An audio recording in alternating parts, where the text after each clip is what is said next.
애굽을 나온 지 3개월째 되던 날, 이제 이스라엘 백성은 드디어 시내산 앞에 도착했습니다. 하나님께서는 모세를 불러 이스라엘 백성과 언약을 맺을 것을 먼저 제안하십니다. 말씀으로 세상을 창조하시고 심판하실 수 있는 분이 이제 갓 노예 생활을 벗어난 백성들과 인격적인 관계를 맺으시고 그들에게 역할을 주려고 하시는 것입니다. 4절에 나오듯이 언약을 맺고자 하시는 하나님은 이스라엘 백성들을 놀라운 기적으로 구원하여 인도해 내신 분이십니다. 5절에 나오듯이 그분은 온 세상의 주인이십니다. 하늘의 큰 별로부터 눈에 보이지 않는 미생물과 무생물까지 그 어떤 것도 하나님의 소유가 아닌 것이 없습니다. 이 선하시고 전능하신 하나님께서 이스라엘과 언약을 맺고자 하십니다. 사실 하나님은 이미 그들의 조상인 아브라함, 이삭, 야곱과 언약을 맺으셨고 그 언약은 그들의 자손, 이 이스라엘 백성들까지도 포함하는 언약이었습니다. 그런데 지금 하나님께서는 출애굽한 이스라엘 백성과 그 언약을 갱신하려고 하십니다. 언약의 조건이 있습니다. 5절에 나옵니다. 너희가 내 말을 듣고 내 언약을 지키면. 하나님의 말씀과 언약은 직접적으로는 뒤에 나올 십계명을 가리킵니다. 비록 이런 조건이 있기는 하지만 이 언약은 그 자체로 하나님의 은혜입니다. 이스라엘 백성이 십계명을 지키는 것, 이 언약을 지키는 것이 하나님께 이익이 될 것이 무엇이 있겠습니까? 도리어 그것을 지키는 이스라엘이 하나님의 성품을 닮아가는 아주 큰 유익을 누리게 됩니다. 그것을 따르면 유익을 얻는 이 은혜의 말씀, 그 은혜의 말씀을 지키는 것이 언약의 조건입니다. 이 언약은 그 자체로 은혜가 아니고 무엇이겠습니까? 언약을 지킬 때 따라오는 결과는 이보다 더욱더 큰 은혜를 보여줍니다. 언약을 지킬 때 하나님께서 3가지 복을 주시겠다고 약속하시기 때문입니다. 첫 번째는 5절 끝에 나오듯이 이스라엘을 그분의 소유로 삼으시는 것입니다. 이미 모든 세계를 소유하신 분이 이스라엘을 그분의 소유로 삼으신다는 것은 또 무슨 뜻일까요? 여기서 소유라는 말은 보배를 뜻하는 히브리어 세굴라입니다. 하나님의 소유 중에서도 아주 특별하고 보배로운 귀중한 대상으로 삼으시겠다는 뜻입니다. 두 번째 복은 6절에 나오듯이 제사장 나라가 되게 하시겠다는 것입니다. 제사장은 하나님께 가까이 나아가며 그분과 사귐을 누리는 사람들입니다. 그리고 세상을 향해 하나님의 선하심과 복을 선포하는 직분입니다. 하나님께서 아브라함을 통해 모든 족속이 복을 받겠다라고 약속하신 것이 제사장 나라 이스라엘 백성을 통하여서 이루어집니다. 세 번째 복은 거룩한 백성이 되게 하시는 것입니다. 이스라엘은 하나님의 특별한 소유로서 가치가 있을 뿐만 아니라 하나님을 닮은 거룩한 이들, 역할을 감당하는 특별한 이들이 되어갑니다. 이스라엘은 다른 민족들로부터 구별된 백성이자 동시에 다른 민족들을 위하여 구별된 백성입니다. 구별된 그들의 삶과 그들이 하는 축복을 통해서 하나님의 복이 세상으로 퍼져나갑니다. 이처럼 하나님께서 이스라엘과 맺으신 언약은 은혜이자 복입니다. 사랑하는 형제자매 여러분, 우리는 하나님의 백성이요 그분의 자녀입니다. 하나님과 언약을 맺었을 뿐만 아니라 그분의 가족이 되었습니다. 이것은 은혜이자 복입니다. 하나님께서 우리를 귀하게 여기시고 우리를 통하여 세상이 복을 받게 하십니다. 또한 거룩하신 하나님을 우리가 닮아가게 하십니다. 하나님의 언약 백성, 하나님의 자녀라는 우리의 정체성을 분명하게 기억하고 유지해 갑시다. 우리는 더 이상 이스라엘 백성이 애굽의 종이 아니었듯이 우리도 더 이상 죄와 사망의 노예가 아닙니다. 하나님께서는 우리를 그 어두운 데서 불러내셨습니다. 또한 우리에게는 분명한 목적이 주어졌습니다. 우리를 통해 하나님의 영광을 드러내고 그분을 전하는 것입니다. 하나님께서는 연약하고 보잘것없는 우리를 통해 영광 받기를 기뻐하십니다. 베드로전서 2장 9절에서는 이렇게 이야기합니다. 너희는 택하신 족속이요 왕 같은 제사장들이요 거룩한 나라요 그의 소유가 된 백성이니 이는 너희를 어두운 데서 불러내어 그의 기이한 빛에 들어가게 하시니에 아름다운 덕을 선포하게 하려 하심이라. 이어서 오늘 본문 8절에서 이스라엘 백성은 모세가 전한 말을 듣고서 그대로 행하겠습니다 라고 대답합니다. 모세는 언약의 중보자가 되어서 하나님과 백성 사이를 왕래하면서 둘을 연결합니다. 9절에서 이스라엘 백성들은 하나님께서 빽빽한 구름 가운데서 모세에게 말씀하시는 것을 듣고 봅니다. 그 놀라운 광경을 보고 이스라엘이 모세를 믿도록 하게 하시기 위해서입니다. 그 모세를 중보자로 두고서 10절에서 언약 체결식을 위한 준비가 시작됩니다. 이스라엘은 첫째 날과 둘째 날에 자신을 성결하게 하고 그 옷을 빨면서 셋째 날을 기다립니다. 그리고 셋째 날에 여호와께서 백성의 눈앞에 시내산에 강림하십니다. 셋째 날에 하나님을 만나는 것, 이것은 신약의 어떤 사건과 비슷합니다. 장사되신 지 셋째 날이 되던 날에 그리스도께서 부활하셔서 여자들을 만나셨습니다.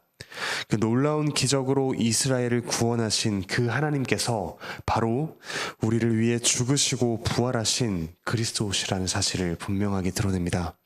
우리는 셋째 날에 하나님을 만났던 이스라엘처럼 예수님께서 부활하신 주일의 예배 때마다 하나님과 언약을 갱신합니다. 우리를 위해 그리스도께서 행하신 놀라운 일들을 듣고 삼위일체 하나님을 예배합니다. 말씀을 통해 우리가 누구인지 되새기고 우리를 통해 세상이 복을 받을 것을 기대하며 다시금 세상으로 나아갑니다. 사랑하는 형제자매 여러분, 언약 백성으로서 주일 예배에 나아오십시오. 우리를 위해 그리스도께서 행하신 놀라운 일들을 듣기 위해 나아오십시오. 나의 걱정, 근심, 욕망을 긁어주는 그런 말을 듣기 위해서가 아니라 우리를 죄와 죽음에서 건지기 위해 십자가에서 죽으시고 다시 살아나신 그리스도의 복음을 들으십시오. 그리고 우리가 그분의 소유이며 제사장 나라요 거룩한 백성임을 확인하며 다시금 세상으로 나아갈 힘을 얻으시기 바랍니다.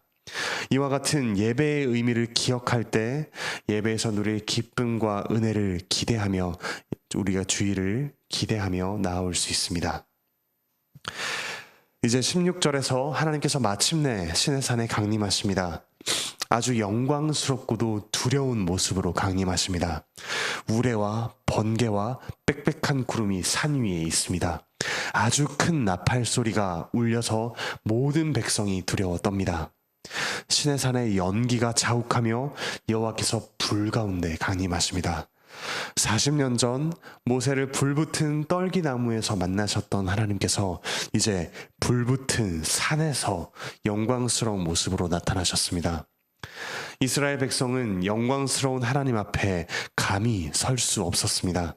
호기심으로나 또는 자신은 하나님과 대면할 수 있다라는 생각으로 산에 오르는 모든 사람은 죽임을 당하게 됩니다.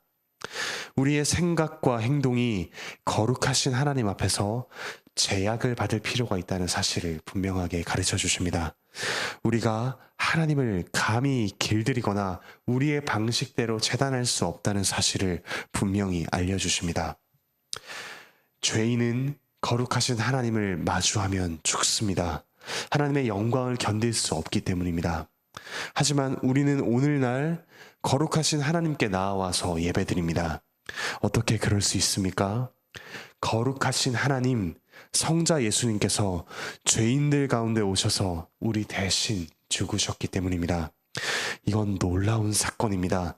거룩하신 하나님과 죄인이 만났는데 죄인이 아니라 거룩하신 하나님께서 죽으셨습니다. 더구나 그 하나님은 우레와 번개와 빽빽한 구름 가운데 지진과 큰 소리와 불 가운데 계시는 위대한 창조주이십니다.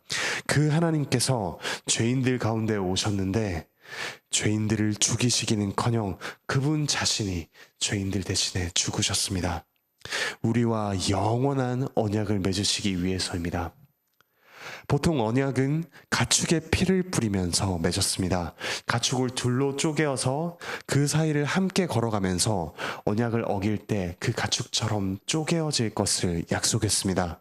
하지만 하나님께서 이보다 400년 전에 창세기 15장에서 아브라함과 언약을 맺으실 때 쪼갠 가축 사이로 그분 홀로 지나가셨습니다. 그때 하나님께서는 언약을 어기는 이들을 대신하여 죽음의 대가를 치를 것을, 그분 자신이 그 대가를 치를 것을 미리 보여주신 것입니다.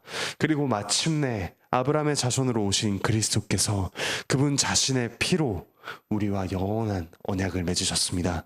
신의 산에 강림하셨던 거룩하신 하나님께서 나무 십자가에 오르셨습니다. 십자가 아래에 있는 죄인들을 죽이지 않으시고 그분을 침범하는 이들을 죽이지 않으시고 홀로 모든 죄와 저주와 죽음을 감당하셨습니다. 이제 우리는 그리스도의 피로 하나님의 언약 백성, 하나님의 자녀가 되었습니다. 사랑하는 형제자매 여러분, 우리를 위해 십자가에 달리신 거룩하신 하나님의 아들 그리스도를 보십시오. 원래 그 십자가에는 우리가 달려야 했습니다. 거룩하신 하나님 앞에 선 우리의 최후가 그와 같아야 했습니다. 하지만 그리스도께서 우리를 대신해 저주받고 죽으심으로써 우리에게 하셨던 약속을 이루어 주셨습니다. 우리를 그분의 보배로운 소유로 삼아 주셨습니다. 우리를 그분의 제사장 나라가 되게 하셔서 이 세상을 축복하는 직분을 감당하게 하셨습니다. 우리를 그분의 거룩한 백성이 되게 하셔서 거룩하신 하나님을 드러내게 하셨습니다.